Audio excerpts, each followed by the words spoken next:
Seeking life-changing knowledge? You've stepped into the right place. Welcome to Bold Perspectives with Samantha Postman. In every episode, discover, explore, and grow your personal or professional self with real and relevant knowledge to help you improve your own life and make a positive impact in the world around you. Tune in for honest insights, life advice, inspirational wisdom, and the occasional salty rants. Because you are meant to live a better and bolder life.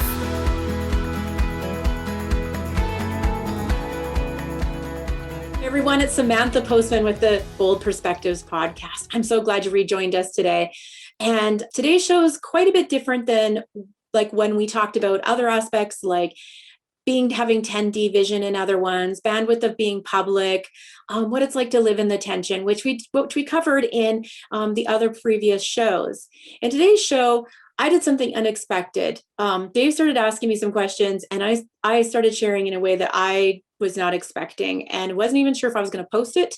But you know what? I got a lot of courage up and some encouragement in the right places, and so I think this one's going to be really impactful for many people. In today's show, I'm going to talk about curiosity and resilience, two things that I have, and how it's kind of a superpower for living a remarkable or extraordinary life, despite the traumas.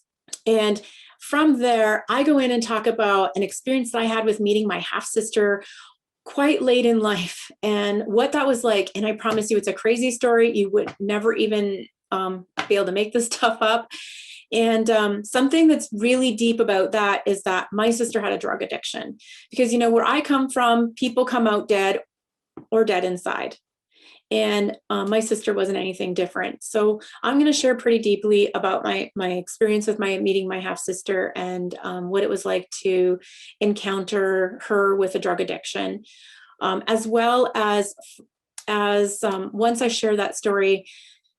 At the end of the show, I come back on my own, and I have a message for those of you who are struggling with supporting someone with an addiction, as well as anyone who might be struggling with an addiction themselves. So this show is definitely one not to miss, and might be one that you might want to share with those that you think would really be impacted by it. And yeah, let's go, Dave. Let's get to it. Thanks again, Dave, for being on the show. You're a farm wife and manager, and you're a tax strategist as well, or you've been a tax strategist as well. Mm-hmm. You've been around them, and you mentor kids. Young adults, mostly. Young adults. Not as much right now, but I have done quite a bit in the past. My children are young adults right now, so most of my energy is going into them specifically right now. Yeah. Okay. Holy cow, you've had an interesting life, and it wasn't off to a great start either. You had a very less than ideal start in life. So all I can say is, wow. So that's cool. Yeah. The start is, people just see the like, remember I said the stamp made in Canada. It's like, you're the made in Canada. Your passport says you were born here. And yeah, when we look at a person, they have some sort of stamp on them. And, you see who they are right now. You can't see what got them there. You can't see what they went through to get there. I mean, you do this enough times, like you were saying, I did taxes. I mean, I learned I interacted with so many people, and that you kind of pick up things. But like when you see a really strong person, I mean, that has to come from somewhere. So, I can usually pick up on a personality if they're really, if they overly withdraw or overly engage. That extreme is a reaction. It's an overreaction to something. So usually that'll key me into something when I'm mentoring young adults. If I see someone who's way over the top and someone who's way under, then I'm like, okay, these are the ones I'm going to go talk to, because something's driven that. That's it. That's an imbalance, and you perceive that it's not a healthy imbalance. I don't know if I see it as unhealthy. I just look at the world in a very curious way. It's like, okay, why is that? I'm a very, very curious person. So yeah. And can I help if there is something? So is there something I can do to help? So yeah. So what I'm saying is someone sees some stamp on me. I know what I look like now, but I definitely was the ugly the ugly one in school. You know, you learn how to, if I was to take all my makeup off and leave my half witch hair, because it's curly, you know, I've got that kind of Scottish unruly thing underneath there. You know, I just look like everybody else. Put the right clothes on someone, the right makeup on someone, the right hair, and you can totally transform somebody from that. And so I can do both. I would come on without makeup on, probably not without my hair done, because it definitely could pass for a witch fest or something. I think maybe it's not that bad, but it seems like that to me. Yeah, I get a little nervous. Sorry, I'm avoiding what you're saying because it's hard for me to go there. It's one of my coping mechanisms. I'll talk around something before I'm ready to go and talk about the thing. That's cool. So I just talked around it. And yeah, my childhood was like nothing you'd ever want to wish on anyone. And yeah, my mom was pregnant with me when she was 16, didn't finish school. In fact, I was the first one from my mom's line. If you ever go to my mom and my grandma, like to finish high school. And it was tough. And I'm saying that mildly. What you see on my about page is like the general audience rating. The 18 plus rating is not on there. I guess that. And I struggled with putting it on there to begin with, because it's hard. Not that I can't talk about it, but I want to be seen as a professional. I don't want to be seen as the injured child or the broken eagle that someone fixed their wing. You know, I just want to be judged on my performance in the executive world or in leadership or mentorship, and like how I just want to be judged for that. Whereas as soon as I start giving my personal story, it definitely, I don't know why. I guess. I think you've got the tone right. Simply because when I read that, that really was reading. That's why I said I want to meet this lady. First thing I thought, oh man, there is some pain here that most people would allow to keep them down. This lady hasn't. Okay, what makes her tick? Okay, that's now part of your professional thing as far as I'm concerned. I thought, oh, okay, somebody is really got a very unique ingredient here, and that is, as far as I'm concerned, you've got that mix right. Even though you say you've sanitized it, it's great. It's part of your professional mix. Keep it there. Yeah, it's interesting that you say that, because I think for most of us, our background is just our background. It's our story. Like we all have that. We're just like, it's just our child. You don't know any different. Well, I did know different, but I just don't think it's special. Like it's just, a lot of people go through crap. And I didn't, it's only, I'm going to get a little bit emotional. It's only been in the last few years, I'm like starting to get DMs being like, how are you doing this? Yeah. Like, or how are you staying married and running multiple companies? How did you do this? How did you do this? And I'm just like, I don't know, like, doesn't everybody just do that? And then, but I'm getting more of them. And so I'm starting it's your superpower. Okay. So now I'm starting to wonder, well, maybe I need to start looking a little bit more like, what did I do? Because I guess it's not as, I guess other people want to hear it because maybe they can do it too. Yes. A, it's a story. B, it's a superpower you do have. So let it out. Let the world see it. Okay. We want to see it. We want to learn from it. That's how I've landed into copywriting. But when we talk about that, it becomes your identity and your label. I think that's partly why I'm cautious. I'm cautious about it. It's okay. like even the other day, I was talking to someone and they're just like, those were the people that went bankrupt. And I'm just like, well, when was that? Oh, like 20 years ago. And I'm like, what the heck? You people are still talking about this? Like, they're not the bankrupt people. They're people. But human beings will do that. Yeah, or that's the divorced one, or that's the one whose wife left him 5 years ago. And it's just like, that's his label now.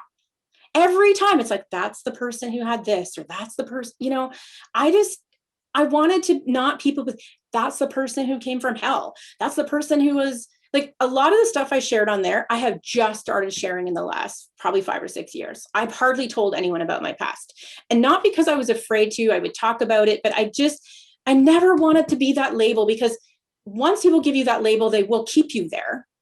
whether they mean to or not. You're right about that. And also, I just didn't want to be defined by it. I was just like, that's not me. It's my past. Your past is you in many ways, but I didn't choose that path. I was born into it.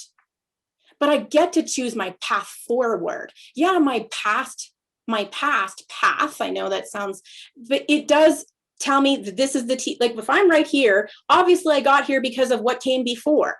But from here on out, I get to choose. And when I tell people my past, all of a sudden they're choosing this. So like now my story is powerful, I'm being told. So if I talk about my story, now I'm on this path where I talk about my story.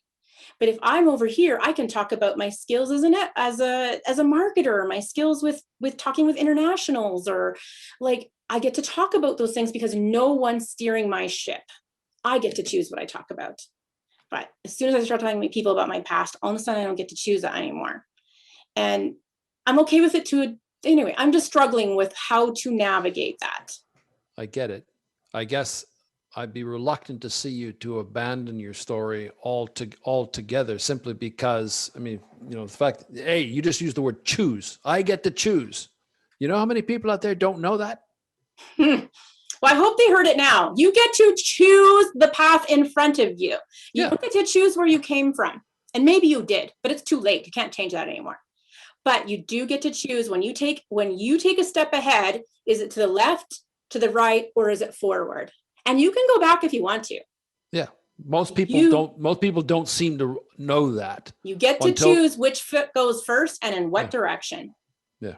So that to me is just is an awesome thing that I can't beat that drum enough. I mean, I learned it too late in life myself. But I think I did. No, it wasn't too late in life. It was just later in life than I'd have liked. It wasn't too late. So I am more comfortable with talking about my past. Another reason is because much of my path is intertwined with family that's still alive. And so my story is their story. And so when I tell my story, people say, you have every right to tell your story. Okay. But there are people in my life who aren't getting to choose whether that's public or not.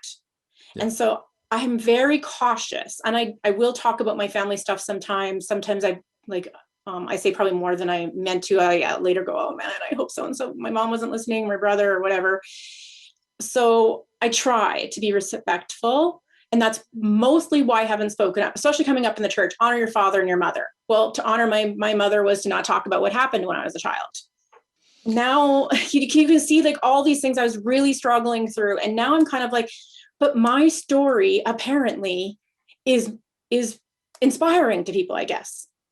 And they're coming to me and asking me, what did you do? How can I do this? Like, and it can even people who didn't come from any trauma.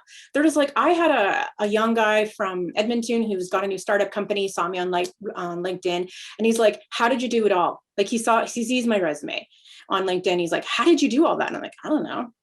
I don't know what to say. I said to him, I typed, and then I went and made dinner and I came back and I'm like, well, here's some things I did. I guess I do have some things to offer.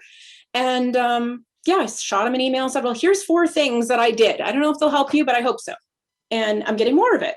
So I guess that's what I'm going to talk about on my podcast, I guess, but I don't know how to say it. It's not like I can go, this is what I did, and I'm just going to tell the world about it. It's more like when you ask me questions, I've never articulated in that way about choosing my path forward. It was because you asked the right question that I was able to dig in, articulate, and then get and say what needed to be said. I can't just necessarily think that up on my own.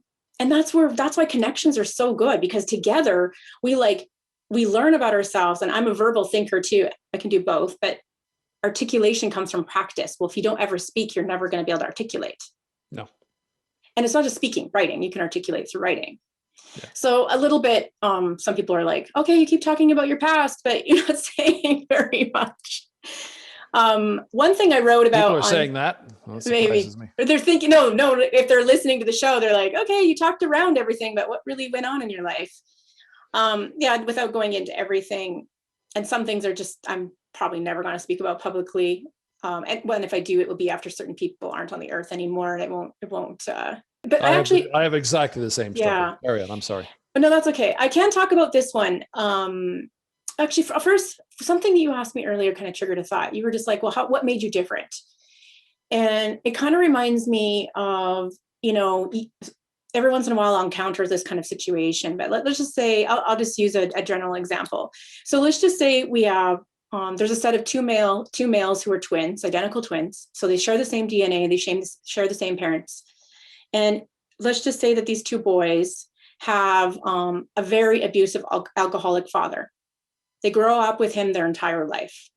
And when they grow up and become adults, one of them says, my life sucked. I had so much trauma in my life. I can't face the world. I don't know how to move on. I'm angry at the world, and does exactly what his father does. He gets married, he drinks, and he abuses his children. And and someone says, how could you do this? When you know what it did to you as your father. And he's like, how could I not? That's all I saw. Because it's programmed in him. Yeah. That is conditioned and programmed to behave a certain way. If your parent is a certain way, like especially strong parent, you will be preconditioned to be predisposed to act that same way without even knowing it. Yes. You will act in anger the same way they did. The same things will trigger you off, and on and on. Now, imagine the other twin says, I know what this made me feel like, and I'm not going to live that way. And I'm choosing a different path. I am never going to touch alcohol. I'm never going to abuse my children. And I'm going to marry, and I'm going to be the best father, and raises like 3 great kids who go on to have other great kids. Same family, same genetics, born at the same time. And I see this happen. And even though I don't have that exact story, I have something like it. And it's like one of those stories you just can't even believe. My mom, I was telling you, she had me at 16. Or she was pregnant with me at 16, got married at 17 to my birth father. And a year later, my brother came along, and things weren't going great, as we can imagine. They're pretty young, very young. And my mom is extremely strong-minded. So she take my personality and multiply like by 10, I think. she's a Spitfire, that's for sure. And so, yeah, that didn't work out, obviously. And then my third brother came along. Apparently he was the divorce celebration. So I know, right? Sorry, Mom, if you're hearing this, but so, she's basically 20, let's say 21. I don't know how she is, 21, 22. And she's got 3 little ones. And my birth father was pretty much out of our life. My mom was definitely the woman scorned type. And he was a more meeker kind, apparently when he drank, he wasn't meek, but he definitely would back down to her. So if she said, you're not going to be in the children's life, he was just like, I'm not going to make trouble for her. He was a bit more that way. And he wasn't really in my life growing up. And there were other fathers along the way, which I'm not going to get into fully right at the moment, because what I want to get to is to focus on my birth father. When I was 19 years old, I found out I had a sister. And my birth father had another family later, but of course my mom chose not to tell me about this. We didn't have internet back then, so it's not like you just find your last name and this happened, right? So it's not like I would know or be able to, So yeah, I was 19. I found out I had a sister. I happened to see my birth father. I hadn't seen him in a long time, and he said to me, "You have a sister. Would you like to meet her? She's 5." I'm like, what? You're 19. I was 19 years old, and they found out I have a sister. And then apparently she's living locally.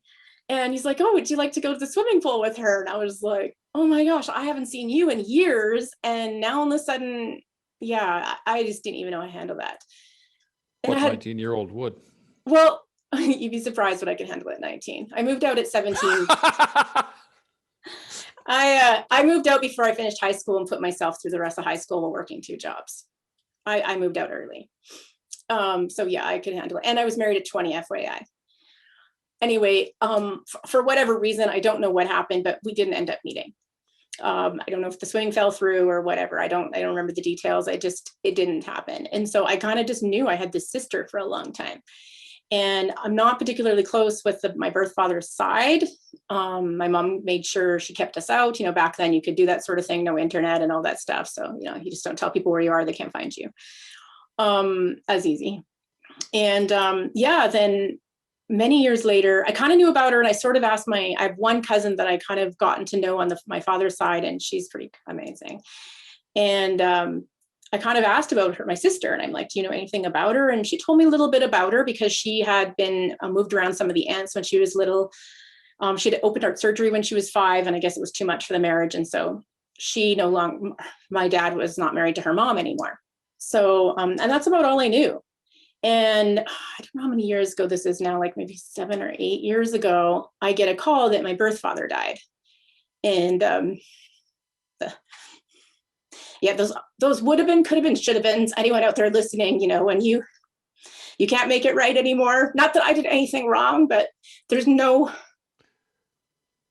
lot of pain with it still. Yeah.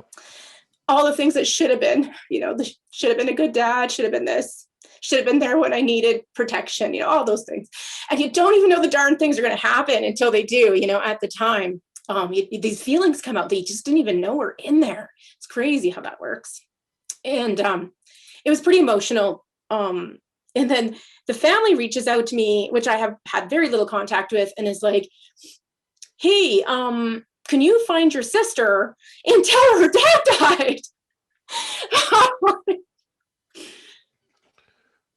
I'm like, okay, but yeah, it's in a strange relationship with my grandparents already. There was some bad stuff that happened, and that's how this family stuff is. And I just didn't know what to do. And my cousin's just like, I don't know, Samantha, like some things are left better, left better not discovered. I think that you may discover something that you just don't want to have. You've worked hard in your life to shed some of that. Do you want to enter that in your life again? And I mean, I just felt compelled she should know. And I knew she had seen him on and off because I had seen some pictures of my grandparents' house with her in them, a few when she was little. Anyway, so this is the craziest story. Like, people are not going to believe this. This is like those stories you hear on television. Basically, I knew her mom's name. Funny thing is, my mom's name is Colleen. Her mom's name was Connie. Okay, anyway. And she was, my birth father was like 6'3", and my mom was like 5 foot tall. Well, I think Connie was like super short too. She was around that height. And everything they told me about her was like, she was like, basically he married my mom twice. So I knew her name. I knew just enough about her, and Facebook's around now. So I go on Facebook and start typing in her mom's name, people we might know. And all of a sudden her name comes up. So Jamie Hunter comes up, and Hunter's a really common name. So obviously, I go on there and I see that her mom is like, because you get to see like relatives and stuff, and it said her mom's name was Connie. So I was like, okay, this must be her, because I knew her mom's name, and that's how I found her. And this is the craziest thing. So on her profile, it showed where she worked, and she was working at a hotel called the Days Inn, which it used to be called the Pepper Tree Inn, and it's the same owner. So here my sister, I'm nowhere to lie, Dave. My sister is working the exact same job at the same desk for the same owners that I had close to her age in my city. That's freaky. And my town is like 70, around that time, 80,000 people. Yeah. And she's working the exact same job. They hired sisters and didn't even know it. So obviously, it is, right? So I'm like, oh my gosh. Because I had worked that job in my youth, I knew when the best time to go was. So I knew that like in the hotel industry, between about 1 and 2, when all the guests are gone and the new ones haven't come yet, then that's it's just a kind of a quiet time. So I knew to go there between 1 and 2. And I knew that there was this kind of little nook coffee area there. So I kind of knew where we'd be able to sit. You have no idea what this is like. So yeah, I'm going to go there, and I'm freaking out. Like I have like 5,000 butterflies 10 times over in the parking lot, trying to work up the courage, because I have no idea what's going to go on when I walk through this door. How do you walk in and just say, hey, I'm your sister and your dad's gone? How do you do that? No idea. Oh my gosh. So anyway, get out of the car, go in there, and here she's sitting at the counter, and the desk is exactly the same as when I worked there. It's the same wood, the same everything. She's sitting in the same position I worked. And I just looked at her and I'm like, hey, I was just wondering if you and I could have a chat. I know you guys have this little coffee area. We just know somebody in common. I was hoping we could talk about him. And she's just like, okay, well, who are you, weirdo? But I'll listen to you. She didn't say that. I'm making that part up because, I got to laugh a little bit. But I bet she was thinking something similar. Oh my gosh. Yeah. So then, so we go and sit down and straight up. But I'm like, I'm your sister. And she didn't even know she had a sister. Like I said, she's 12 years younger than I am. She had heard that he maybe had another family, but that's about all her mom had said. So she wasn't sure, whether it was a, stepdaughter or, anything like that. And so, there's that moment where you're just like, yeah, I'm your sister. And she's just like trying to take that all in and what that looks like. And then she's like, okay. And I'm like, first I said to her, is your dad Gary Hunter? She's like, well, yeah, he is. And then I said, he's my dad too. And then, of course, I have to tell her, oh my gosh. So you have this moment where you're just like, I'm your sister. And then all of a sudden I'm like, and by the way, he's gone. Good He died a few weeks ago. All in one fell swoop. How the hell do you handle that? Yeah. So, it was beautiful too. Like how many people I always wanted a sister, I never had one. So I kind of thought this was my moment to like get that sister you never had. And she had this beautiful smile and these huge blue eyes like me. And she had this energy to her, like this shine, I think. And I love that. And I don't remember all the rest of the conversation because from there's just so much. Obviously we got to know each other a little bit, but I mean, we went to the funeral together and she was super afraid. She hadn't been there for a long time. And the reason why, anyway, I'll tell that bit later. And so it turns out the reason why the family couldn't find her was because when she was 14, she got a court order and emancipated herself from her family and went into the foster system. So that was why nobody knew where she was, because she wasn't with her mom anymore. And I mean, so she had a tough life. And she talked about how our dad used to come at carnival time and bring her she has a sister from an older sister that her mom had previous to their marriage. And he would bring the two of them. He took them both on like daughters. Well, his daughter, and the other was just, she was little, and would take them once a year out and do these things. And so she talked quite fondly about him in those ways. And then we had to go to the funeral, and oh my gosh, like I haven't seen most of the family. We've ended on bad terms because they pulled a nasty thing on me. And then of course, so here I am, I bring my family, the long lost family, those like adoption stories where they talk about where you come in, and that's us. Okay.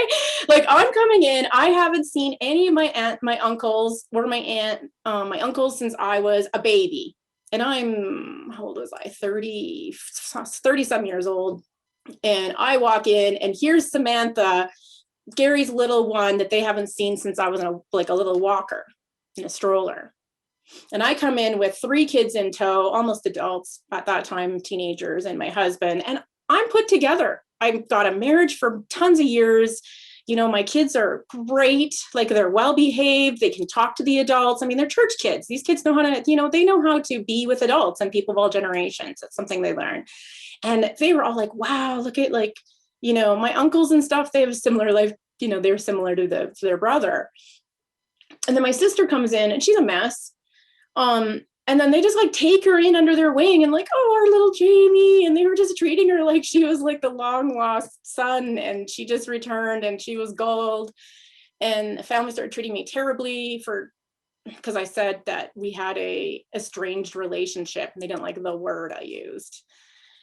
One of my uncles unfriended me, and it was ridiculous. First he friends me to find out who I am and then unfriends me and says doesn't want people like me in his life, but then takes my sister in and they go and do drugs together. And I was just like, okay. So that was more trauma, I call it trauma. It was so much trauma going to my dad's funeral in many ways, but it was really good too. It was restorative in many ways too. So it was good. I'm glad I went, but it was one of the hardest things I've done. I was so nervous. I've never been that nervous in my life to go to a funeral. that I came home that night and I had only put one earring in because I had been so nervous I didn't notice. And they're like big hoop earrings. So like, so all day I had one massive hoop earring and one not. And it seems like a trivial thing, but I was so nervous that one, I missed the other one, and two, I didn't even notice the whole day. Until that night when I went to take it out and I was like, wait a minute, what happened to the other one? And I look and it was right beside where I was getting ready in the morning. It sounds like a silly thing, but my nerves were unbelievable. And so what happened from that? My sister and I were in the similar, like 30 minutes away. She lived in the city that I normally go to. And then we just started to kind of grow our relationship a little bit. And as I got to know her, Dave, oh my gosh, see, this is the part that, like, when I was talking about the twin story, I got to meet a version of me with different choices. Who gets to look in the mirror and see a version of yourself with different choices? We had the same 50% the same DNA. Our same dad, a lot of the same backstory in many ways. There's, some characters were different, but some same backstory. Our mother's strong-willed, strong-minded, feisty, bad out of hell types. And yeah, when I looked at, and her like to have that job, she had my personality. I had her personality in many ways. I mean, how many people at 14 figure out how to navigate a court system to get emancipated? Doesn't that just tell you something about what she was capable of at that age? Yeah. Oh yeah. So I got to meet a version of myself with different choices. And she didn't handle them the way I did. She handled them the way of the other twin, didn't make good lifestyle change choices. And to be honest, I was being overly, we call them choices, but they're not always choices. Like if you've been grown up and you've been battered and you've been beaten and you are broken, you cannot just choose to be unbroken. It's like a dog who's been beaten 5,000 times. When you go to kick them, they can't just choose not to cringe. Their body is going to cringe. Yeah. And many people who come from brokenness, we all have different capacity and strength levels. It's not because I just had a stronger, I chose better. I mean, in a way, but it's so much deeper than that. So her addiction was her way, her addictions were her way of coping to numb the pain. Whereas my addiction was perfectionism, overachieving, learning everything, putting my mind into learning brand new things, because then I don't have to think about my life, my past life when I'm looking at my front life. We just coped differently. Mine just happened to make me successful. It's a bit of different, it's similar. I mean, I have a learning addiction, honestly. I love learning. And it sounds all great and wonderful, but maybe it's a coping mechanism for me. It's still an addiction. I think it is. I love learning. Like I could be a student 24 hours a day and be as happy as can be. Or teaching. I love teaching too. Anyway, so with her, I got to journey what it's like to have a family member with addiction. And I'm the one who's got financial means. I'm the one who's got my life together. So she definitely would lean on me and call me up and do the whole, yeah, she used to say, borrow me. Can you borrow me $100? I promise I'll pay you on Tuesday. Like these kind of calls that anyone who's listening knows what that's like. Yeah. Yeah. Sure. You'll pay me back. Yeah. Yeah. Now her story is, I mean, you read it on my About page. The only reason why I can be this candid about her story is because she's not here anymore. Otherwise, I would never talk about it this candidly, but I can now. And I'm thankful for that part of it because I think it helps people learn. And I can say things and speak into or for people that can articulate because maybe their family's still together here, or maybe because they're too broken too. So I get released from that with her. But she has something unique too. She had a stepfather who her mom had married after, and he just took her under his wing. He was amazing to her, took her on like a daughter. But then when the marriage ended, he raised her. That's her dad. But then now her mom's not married to him anymore, so he's not really her dad anymore. How do you manage that? Oh, I could do a whole podcast on just the stuff with that. You probably read my one essay where I just kind of let her go about this whole blended family thing on Twitter. But so she was really, really close, maybe even almost codependent, to be honest, relationship between the two of them. But she stayed really close with him and his family. So his parents were her grandparents, and they were her whole, like, they were so wholesome to her. And they were loved on her. They give her, opportunity to work in their business, would help her with glasses if she couldn't afford it. They were just so kind to her and amazing for her. And her whole world was pretty much her stepdad or her dad. And one day she gets a call and he had committed suicide. And this was like her whole world. This is my world that I come from, Dave. Like, people don't understand. This is normal stuff in my world. You have no idea how that rocked her to the core. And suicide does do that, but she didn't really have anyone else. Oh. And then he left her. And I think he had some addiction issues. And I think that he just took too much one night and just got overwhelmed. And, was just like, this is an easy way out of the pain. And here's the crazy. So I go to the funeral with her. And they start talking about him. And it was like I heard them talking about my own birth father. It was like they were describing the same man twice. Gentle-spirited, shirt off your back for anyone.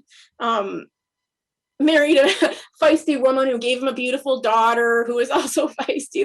But when I heard the eulogies about her stepdad, it was like hearing them talk exactly what I'd heard about my dad. So our dad married the same woman, and the same women married the same guy.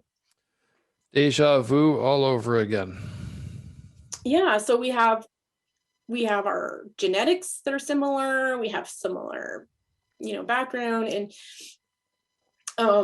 and anyway, she spiraled after that. She had been doing really well. I have a picture of her right before her stepdad died, and she looked so good. And she spiraled after that. She just couldn't get her feet back up after that. She just a year and a half. I'm trying to think. I took her to detox through there, and I'm a little bit too emotional to rationally think where that came in, but I can't remember now. I don't know why. I don't know if it was before or after, but I mean, even having a sister in detox is so much. People have no idea how much work that is. So here's another thing with her. I can share this because she's gone, but there's one way to pay for it. There's an easy way to pay for an addiction, a quick way for women to pay for an addiction, whether they get the drugs from that person or can afford to buy the drugs from somebody else. And so my sister did that. She sometimes prostituted herself to pay for her addiction, pay for her rent when her money went towards her addictions, drug addiction.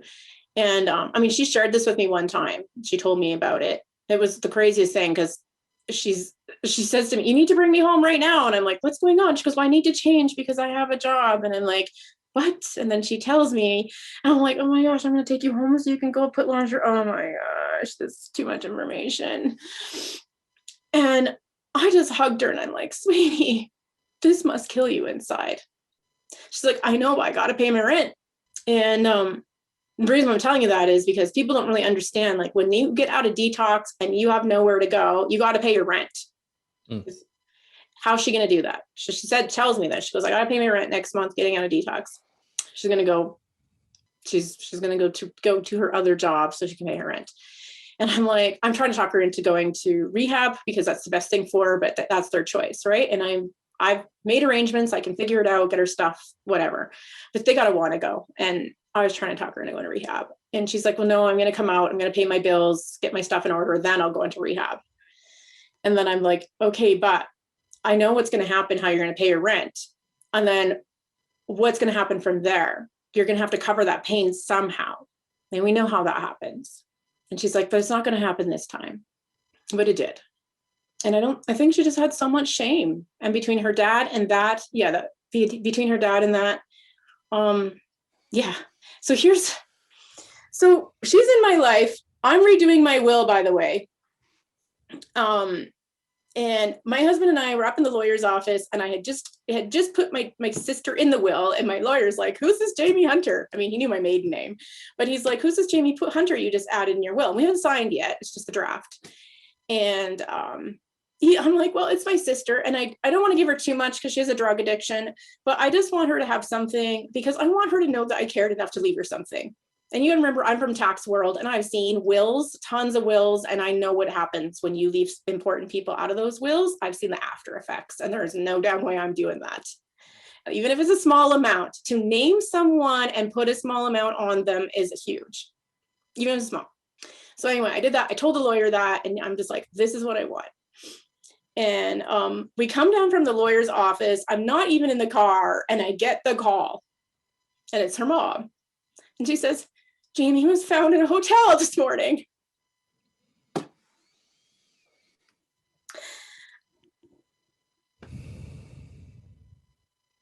All alone. Her stuff was there. I knew she was on the run from the police. I don't know what was all going on because, oh my gosh. And my head is all going because I had been trying to get her scooter and some different things because I didn't know where she was. And I was trying to help her put some stuff in my garage or whatever before people started coming and getting stuff from her. Before she died. So I'm just like, wait a minute. Oh my gosh. So here she's living in a hotel. I didn't even know. I had checked on that just the week before with the police. A friend of mine's a police officer, and he said to me, all I can tell you is she's a person of interest, but I can't tell you if we know where she is. And then a week later, I get that call.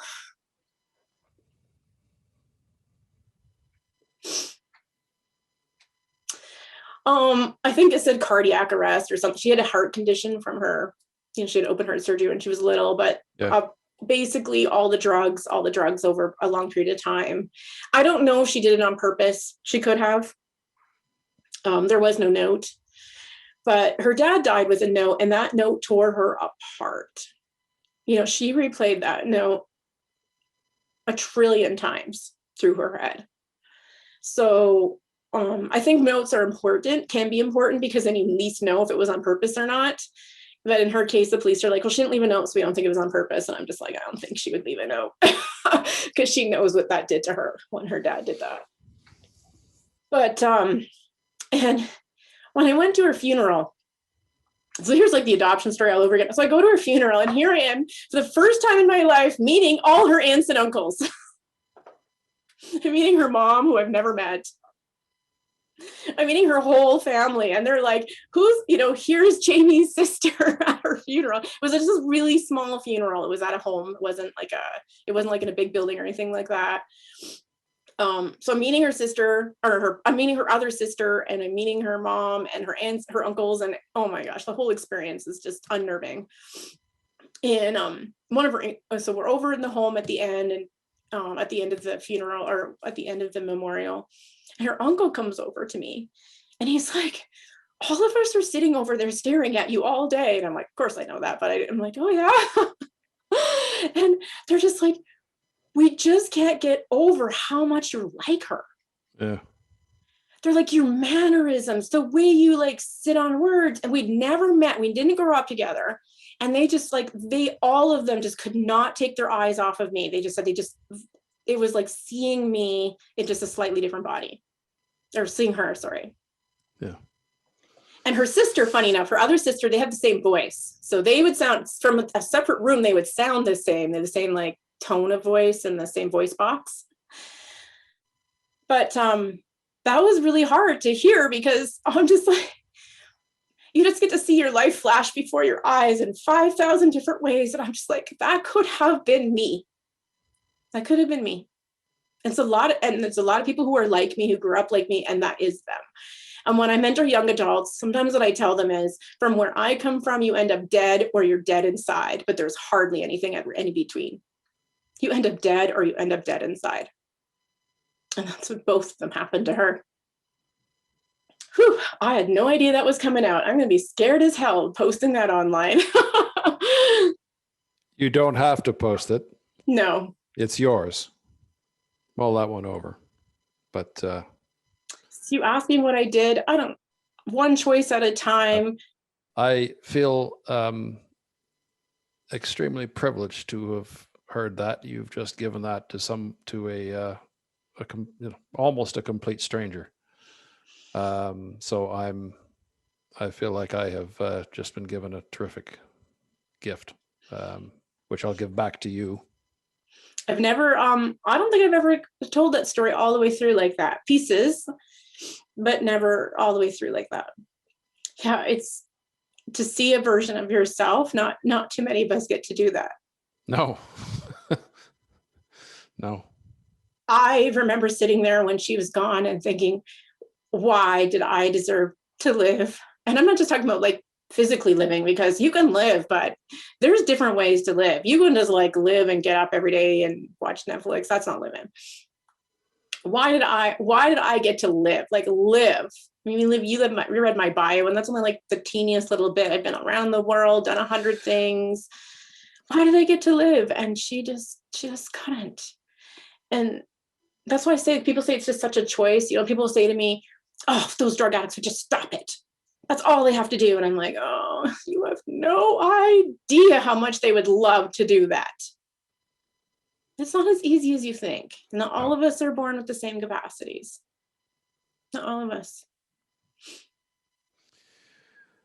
That is a fantastic and powerful story. Thank you. So today on the show, I shared something really personal. And I know that for many of you, this spoke to you a little too close to home.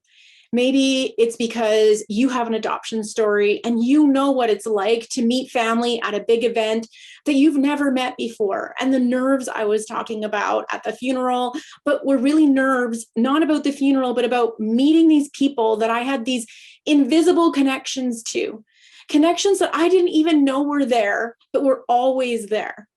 And you know what it's like to go and meet a family that you haven't ever seen or seen since you were a baby, and to like gaze on people and see that they look exactly like your brother or exactly like something you do or say, and you sit and think you're in this outer world experiencing these people you have connections to, and you think, how did I not know that this connection to me was in the universe? And maybe for you come from an adoption story and you're not sure about pursuing your adoption family. And I don't know what the right answer for you is. I only know that I just understand the deep desire to understand where you come from. And no one is ever going to be able to change that from you. And I went through a lot of pain finding out more about where I came from, and it could go either way. So I just want you to know that you're not alone in that decision, and that it's totally human to want to know where you came from. And that was my desire for meeting up with my sister. And although it's not a full adoption story, there's a lot of overlap and similarities. And then I also want to talk about what it's like to have someone close to you in your family who has an addiction. I don't know what's exactly going to work for you. I just want to be supportive and let you know what it's like. I only know what it's like to be someone without all the baggage. Like with my sister, I didn't have all of our childhood baggage. So it was a lot easier for me to just love on her than someone who maybe grew up with, if I'd grown up with her and had different baggage and trigger points and little jabs that we could do at each other. I didn't have that with her. And so I was released from the baggage, I guess. And I was just free to love her. And if you're not sure how to love on someone who's struggling in their life, I don't know that I did it right. I just know it worked for me. And so I'll share what I did. And if it's a value to you, then I'm thankful for that. So some of you are probably wondering why I didn't just pay her rent. Because when someone's an addict, when you start giving them money, it just never ends. They get more desperate. It's too easy to ask. I one time gave my sister $100 the first time, even though I knew it was against, I knew that I shouldn't, but I did. And of course, she never remembered to pay me back. I knew that when I gave it to her, I probably wasn't going to get it back. And then I just decided from there that my support would look different. So what I did was things like, when she was looking for work, I went through her resume and revamped it for her. And then what I also did is when she was looking for a job, I would help her pick out her clothing, and then I would drive her around to everywhere that she needed to go to apply for jobs. My sister didn't have a driver's license. And so that was the way that I showed support. I think something that she said to me once kind of stuck out. And she's like, I can't believe you introduced me to your friends. That means a lot to me. And I didn't really think that much about it. And in retrospect, I hear what she was saying. I brought her to my friends and I said, hey, this is my sister. I guess I spent time with her. I went shopping with her. I went out in public with her. I mean, it wasn't obvious that she was a drug addict. But I suppose that some people who had run into her in different ways may have known that, but I was never ashamed of her. I'm not ashamed now. She had so many beautiful things about her. And obviously if I didn't like her, I wouldn't be liking myself, because I just told you how much alike we were. I mean, here's something really cool about her. When I was helping her with her resume, I learned that she had some certifications, and from at the time it was Word Office. So she had done Excel and Word, and that was on her resume as she having these certifications. And I was like, oh, Jamie, that's so cool that you went and got these certifications. Good for you. Because I knew she hadn't finished high school. And she's like, oh, well, to be honest, you remember when I was in jail? And I'm like, yeah. She got busted for selling to a police officer and 6 months in jail. She goes, well, the college offers courses through the jail. And so I thought, well, I'm just sitting there doing nothing anyway, so I might as well get some courses. So she went and got some certifications, and on her resume, it just shows the school that granted them to her. So I got to learn something cool, and it told me something about her. Like, instead of just sitting there, wallowing in her misery, she did something to improve herself. She used that idle time to improve herself. And it just made me love her that much more. It made me love that about her. And I learned that because I helped through other ways. She didn't stop asking, not a ton, but she did ask, it's like, I'll only borrow me this one time and I won't be another. And I just didn't. I was just like, yeah, we both know that this isn't a good idea for our relationship. And I just encourage you to know that if you are struggling with someone in your life who's got an addiction and you're just not sure how to handle it, it's not a simple answer. And what I did is not necessarily what was going to work for you. Just know there is support systems. And I think you do need to find a good support. I have a really good husband. And so I had a really good support system and someone to land on when I was just feeling like I was flailing and not sure what to do. I also had a cousin. And she was just a solid rock for me and just helping me with my sister because they're cousins as well. And so between the two of us, like when my sister was in detox, she was wanting to leave every millisecond and she'd be constantly phoning us, trying to come get me right now. I'm done. And she would just call between us. And so my cousin and I would tag team off. And believe me, it was a lot. I'm autoimmune disease. I was really sick at the time, barely functioning myself. And to be honest, if it wasn't for my cousin, I don't think I could have made it through that detox time with her as well. So lean on someone who's strong too, and tag team off if you need to. But the whole thing is just love on them. Something else that I get asked a lot is, do I feel guilt? She's gone now. Do I feel like I should have done more? Should I have paid her rent? Should I have all the should have been? Should I have done this? I could have done that. I could have done this. I miss my sister, especially on her. It's crazy. I miss her the most on her birthday. A day we should be celebrating her life. But she was in a lot of pain. And I truly believe that her pain is over now and she's not suffering anymore, emotionally or physically or just anything. And so that gives me peace because she's not suffering anymore because she suffered a lot. And I don't think it's easy to have met me and see me doing so well and comparing, because we all know that comparison is the biggest joy killer.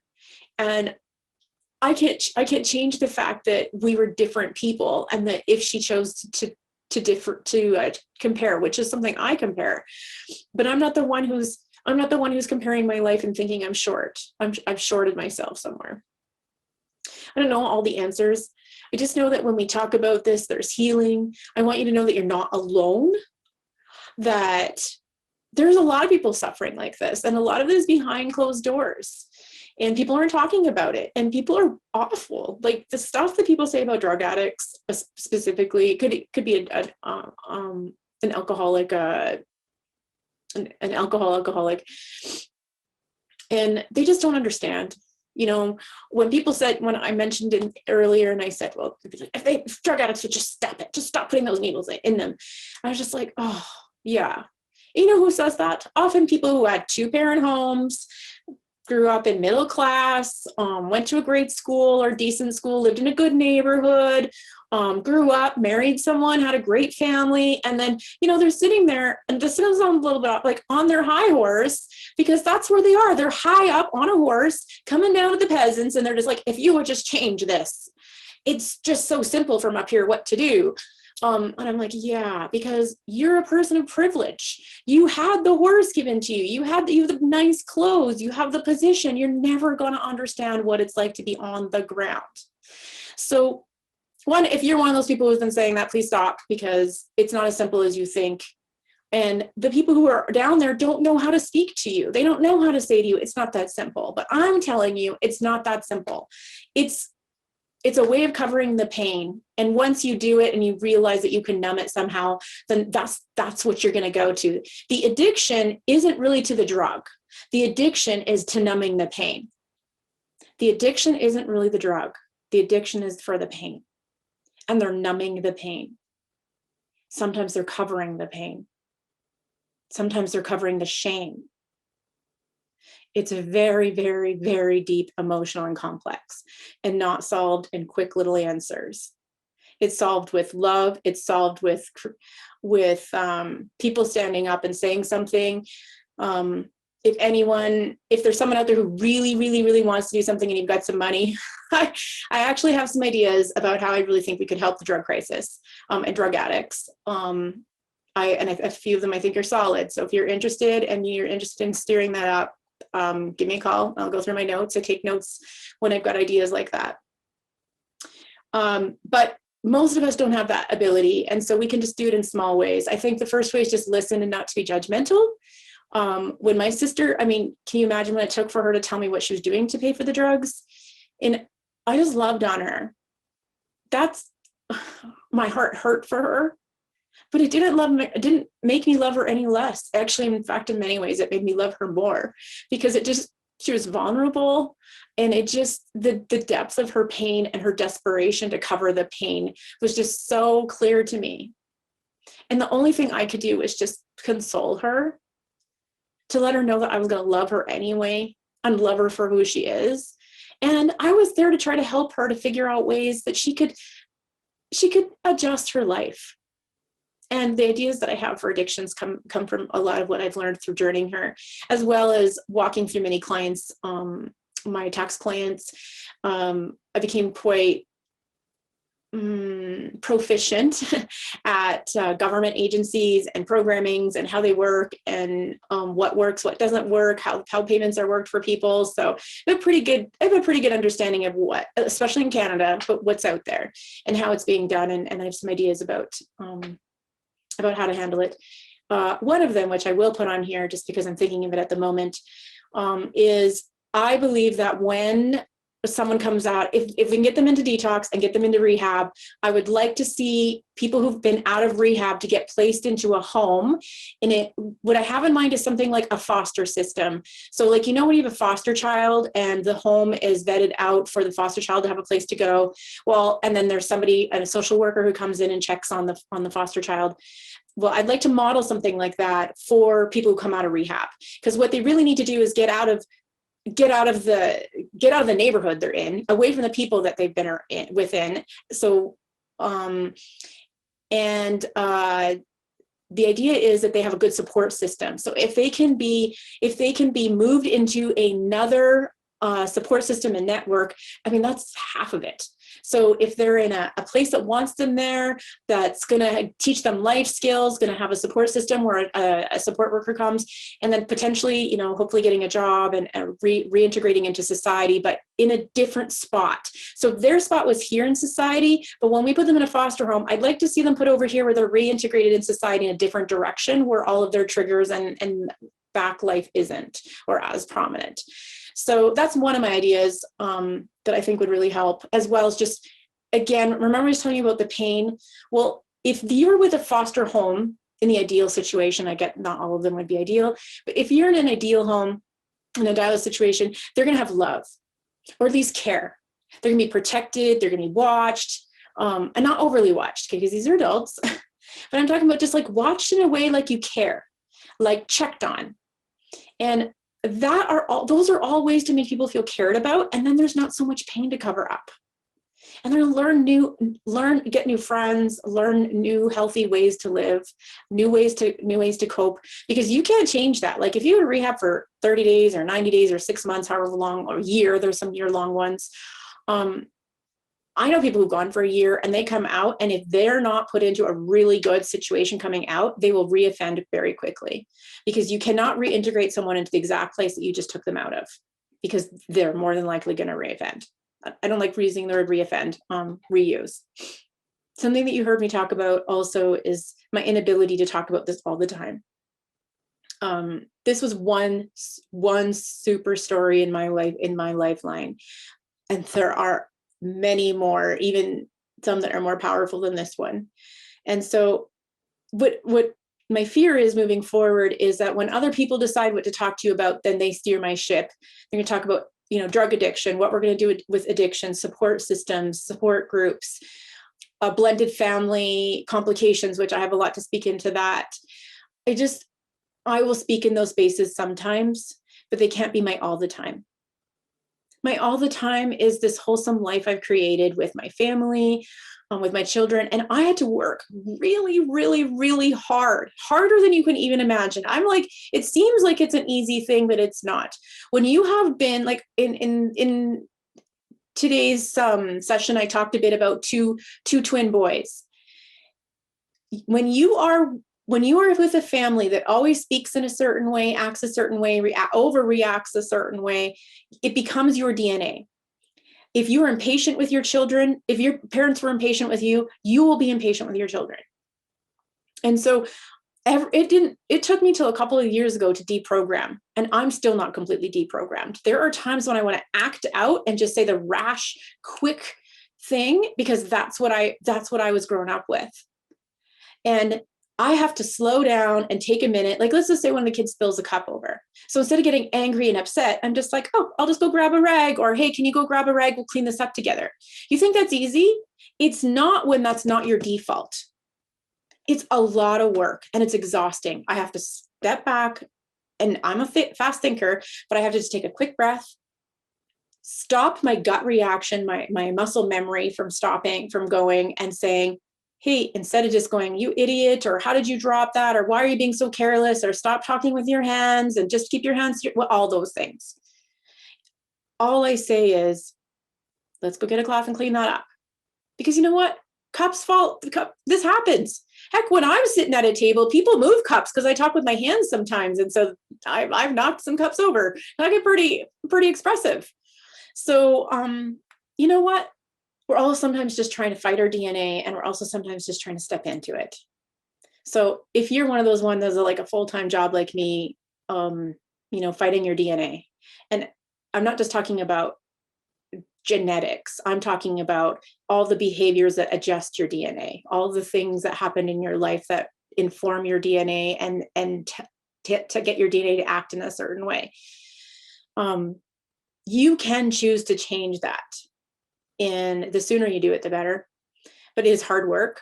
It can be exhausting, and no one's ever going to understand it. I'm going to tell you right now, no one can ever understand unless what I said to you went, oh my gosh, I've never heard anyone say that. What I said to you about is every time I want to overreact to something, I have to go, oh, that's not the correct response.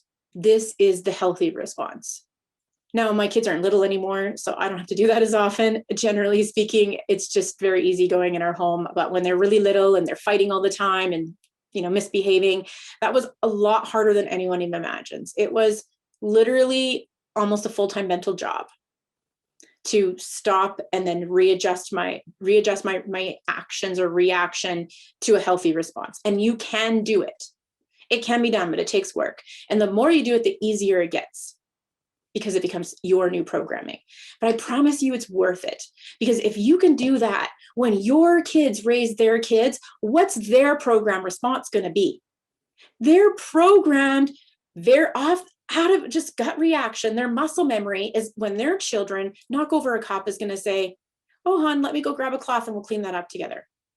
And that's what I wanted for my children. And that's what motivated me, because I looked to the future and I said, where do I see my children? How do I want them to behave?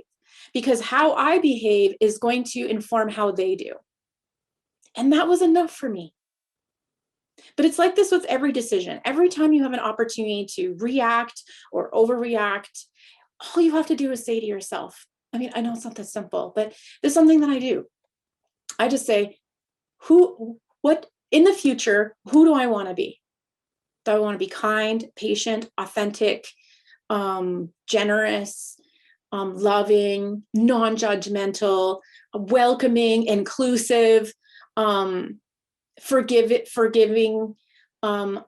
Okay, well, if those are all the things that I want to be and I'm aiming for, then whatever my action is right now needs to align with that. And I'm not perfect at it. Sometimes I suck, to be honest. Sometimes I act out out of anger, too rashly. However, in general, choose who you want to be in the future, and everything else is easy, because when something comes, you just go yes or no. Am I going to act this way or not act this way? And I talked about black and white before. It's not everything is black and white, but it definitely makes it a lot simpler. If you've pre-decided how you will and will not behave, like I've pre-decided not to intentionally label people for something that happened 10 years ago. I tried really hard. I'm not perfect at it, but I try really hard to do that, because I don't want to be known by the labels that happened to me from 10 or 15 years ago. And so I've just decided I'm not going to use those labels. So when I introduce somebody or talk about somebody, I'll just say, oh, this is my friend from whatever. I know her. She's really great. And I'll talk about something that I like about them. That's something I do a lot. I'll be like, I really like this about them. Or they're really, they have, like, if you pay attention, almost everybody has a thing. Like they have this like essence. There's something, a beautiful essence about almost everyone I've ever met. Even a person that I really dislike, he has an essence about him and something I admire in him, even though I don't like him as a person. But I choose when I'm introducing people, and not perfect at this, and the closer they are to me, that the worse I get at it, because that's how it works. But in general, I try to say things like, you know what, you're going to really love this about them. Because when you point that out to someone else, that's the thing they're going to see. And then that makes that relationship great right from the start. Like, that guy's got a really good voice. That guy's really good at coming up with creative poetry. I usually introduce people with something that I think can be a starting talking point. And then my friend will go over and go, hey, Samantha told me that you're really good at poetry. Boom, smile. Dude, that guy is like, yeah, she said that about me, thanks. Like, he doesn't say that out loud, but that's what his body language is. And then they have a connection. Because we have the power to change. We have the power to change how other people interact with our friends, with our family, with people we know, by simply choosing the introduction. The introduction can determine the conclusion. And that's how we should treat each other. Whenever we can, whenever we're strong enough. And if we're not strong enough in the moment, then it's time to pull back. And I'm just going to leave it with this. I asked my daughter a little while ago, what's a lesson I could teach people that really resonated with you? Something I taught you going along. And I don't remember talking to her about this, but this is what she said. And it's something I think is fitting to finish with. She said, forgive yourself when you don't meet your own expectations. So what I taught her was, you're going to set expectations for yourself. Maybe you're going to be the kind person, or the person who doesn't gossip, or you're going to get a degree. You're the one who's not going to get pregnant. You're the one who's going to be a top executive. You're the one who's going to stay married for life, and then you don't. You're the one who's going to blank. Whatever it is, successful or unsuccessful, whatever it is, you've gotten that blank. You need to forgive yourself when you don't meet your own expectations. Life will hijack you, gets in the way. You're human. We're all human. I'm human. If I'm tired, I'm going to not make as good of a choice as when I'm feeling strong. Or if I've just been emotionally scarred by somebody and felt attacked and vulnerable, I'm definitely not, I have to use a lot more energy to not take that out on somebody. So I'm not always going to have that, even if I want to, no matter my willpower. And I have to learn how to forgive myself sometimes. And that's what happened with my sister. I learned to forgive myself. Could I have done more? There's some things I could have done more for her. I don't know that I could have loved her any more than I did. I loved her and she knew it, almost to a fault, because I think that's partly what separated us in the very end, when she didn't tell me where she was, because she was ashamed. She was ashamed because she knew I had my life together and she didn't. She just didn't. She couldn't tell me that she failed again. And that's the only thing I regret, is that she felt like she couldn't tell me that she failed again. And I would have just said, it's okay, honey. We'll get up and try it again together. Because quitting is only quitting if you quit forever. You can pause, you can retry, but quitting is when it's permanent, when you stop trying. The trick is to keep trying. That's the secret. That's my trade secret. Keep trying. Keep trying. Because perseverance creates success. It creates progress. It creates permanence. It creates, it creates a feeling in yourself that you've succeeded, that you've done well. But in order to do something really well, you have had to have tried a lot to get there to be good at it. So if you want to know what my secret skill is, I guess my secret skill is I just don't give up. I sometimes redirect and I sometimes pivot. If you read some of my my articles, I talk about, not quitting or not failing, but I talk about pivoting. Sometimes you need to pivot. Sometimes you need to redirect. Sometimes you do need to retreat. But those aren't quitting. That's just like, it's like gathering yourself again and taking some time to do some strategy and some analysis. That's smart sometimes. It's smart sometimes to pull back and retreat and gather yourself together and figure out how to move forward. It's stupid to just railroad through when you're losing and you're dying. And it's stupid to just quit. I like to offer this as an ending. I'm just going to say a prayer for any of you who are hurting or touched a few raw chords in there today, because it definitely did for me. And I'm just going to end in a prayer. And even if it doesn't matter what your faith walk is. I care enough to say, I care enough to pray to God and ask for healing. And that's what I'm going to do. God and Lord, I ask you and I beseech you to enter the hearts of those who listen today. And no matter what they're going through, we don't know what their story is. I don't know what their story is, but I just know it's powerful and it's their story. And it's something that they journeyed through. And no matter who we are and what we want to become, we need healing. And today I ask for healing. I ask for strength. And I just ask for people to be non-judgmental, or less if that's progress.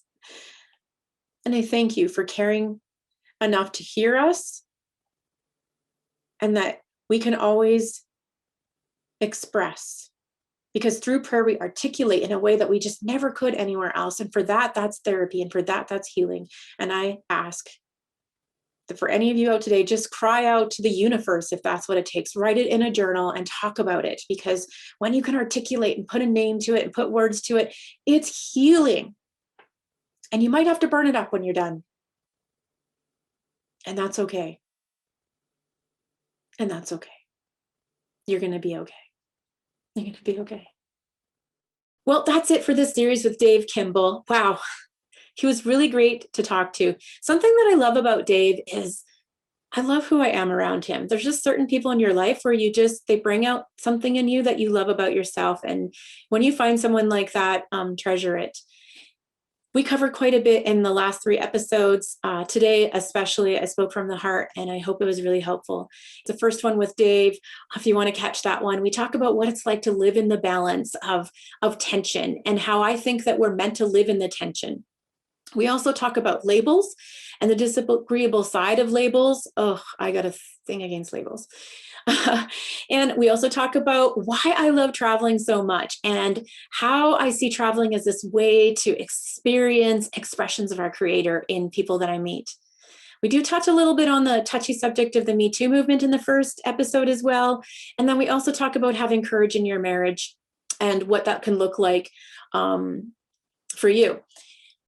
We talk a bit about what it's like to have a public image or public presence and the bandwidth that's required for just meeting the needs of people who come along your way and connecting in a meaningful way. We also talk about generational splits in the second episode with Dave Kimbell. And in that one, we talk about what the generational splits has done as a detriment, kind of get into a little bit of a salty rant about it in the second episode about the education system as well as what that looks like culturally. We also talk about something that I get asked a lot about, and that's about this idea that I see in 10D. I've referred about it on my website. It's actually a name that a friend gave me. And I do talk about this HDI or photography as a metaphor for how I see the world in contrast and lights and darks. And so I hope you enjoyed these sessions with Dave, because I sure did. And I know that I will take them to heart for a long time. And for any of you who found today's episode especially heavy, I definitely ask that you talk it out with somebody, reach out to someone. And I really hope that what I did today is helpful and that it will make a big difference in either your life or someone close to you. So again, thanks for tuning in. This is the Bold Perspectives podcast with Samantha Postman.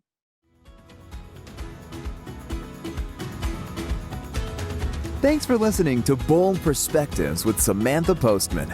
We'd love to hear which insights added value to your life or the lives of others. To help support the podcast, please share the love on social media, leave a rating or a review.